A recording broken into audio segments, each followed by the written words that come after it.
हर साल संसद में एक मोटी सी किताब रखी जाती है, कैमरे चमकते हैं, हेडलाइंस बनती है और देश में कहा जाता है कि देखिए भारत की इकोनॉमी कितनी स्ट्रांग है। इस किताब का नाम है इकोनॉमिक सर्वे।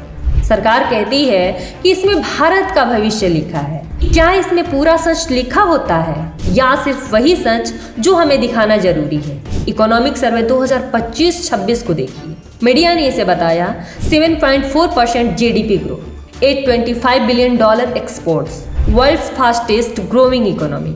अगर इस रिपोर्ट को हेडलाइन नहीं लाइन बाय लाइन पढ़े तो ये जस्ट नहीं चेतावनी का दस्तावेज बन जाती है, क्योंकि इस सर्वे के अंदर छुपा है एफडीआई का लगभग खत्म हो जाना, गिरता हुआ रुपए, बढ़ता हुआ व्यापार घाटा और 2026 की तरफ इशारा करता आर्थिक दबाव।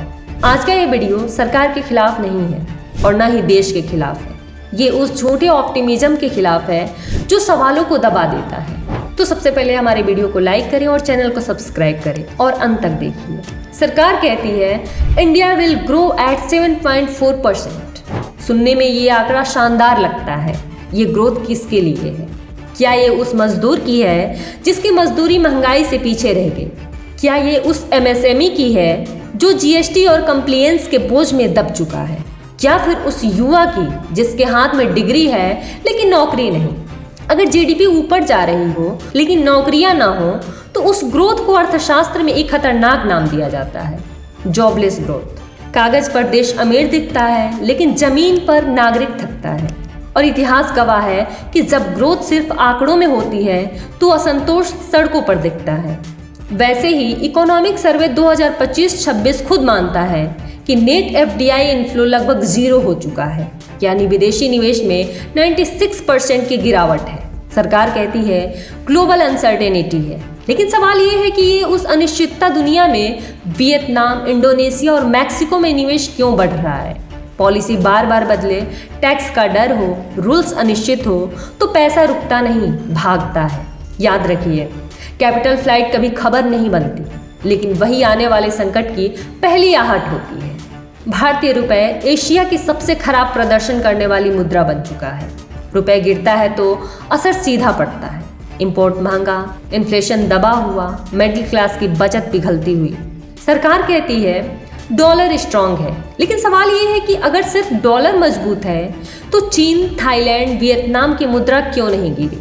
क्योंकि करेंसी सिर्फ बाजार से नहीं, पॉलिसी स्टेबिलिटी और इन्वेस्टर कॉन्फिडेंस से मजबूत होती है। जब जीएसटी लाया गया था तो देश से कहा गया था कि 1 नेशन 1 टैक्स। वादा था कम टैक्स, आसान व्यापार, तेज ग्रोथ। वहीं इकोनॉमिक सर्वे 2025-26 खुद मानता है कि जीएसटी 2.0 से न तो कंजम्पशन बढ़ा और न ही रेवेन्यू स्टेबल हुआ, यानी टैक्स तो बढ़ा लेकिन भरोसा नहीं। बड़े कॉरपोरेट्स मैनेज कर लेते हैं पर एमएसएमई दबते चले जाते हैं। जब टैक्स सिस्टम सुविधा से ज़्यादा नियंत्रण बन जाए तो व्यापारी निवेश नहीं करता, सिर्फ बचने की कोशिश करता है।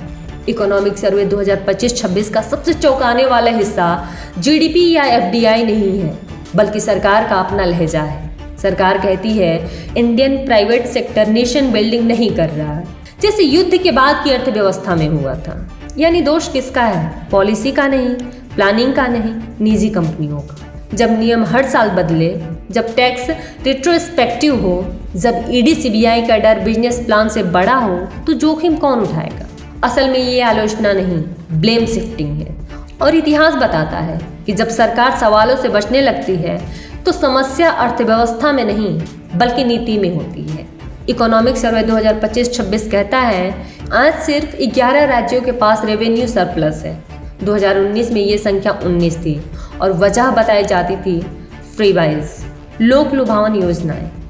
लेकिन सवाल ये है कि जब केंद्र सरकार जीएसटी की हजारों करोड़ समय पर राज्यों को नहीं देती तो राज्य क्या करें? शिक्षा, व्यवस्था, बिजली, पानी, ये सब राज्यों की जिम्मेदारी है। राजस्व नहीं मिलेगा तो कर्ज बढ़ेगा ही। कमजोर राज्य, कमजोर संघीय ढांचा और जब फेडरलिज्म कमजोर होता है तो अर्थव्यवस्था सिर्फ असंतुलित नहीं बल्कि अस्थिर हो जाती है। लोकतंत्र में शक्ति का केंद्रीकरण हमेशा विकास नहीं लाता, कभी कभी वो पूरे सिस्टम को थका देता है।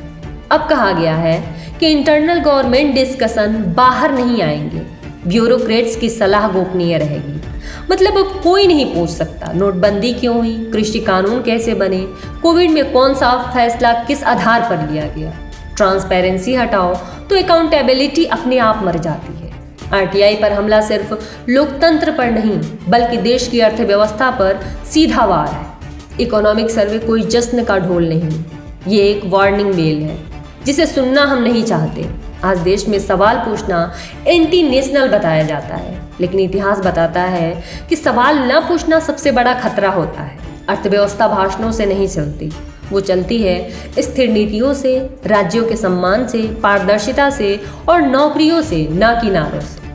आज भी वक्त है आंखें बंद करके तालियां बजाने का नहीं, आंखें खोलकर सवाल पूछने का है। तो कमेंट करें ट्रूथ और इल्यूजन, अपने दोस्तों के साथ शेयर करें क्योंकि जानकारी फैलाना भी जिम्मेदारी है, और हमारे चैनल को सब्सक्राइब करना ना भूलें।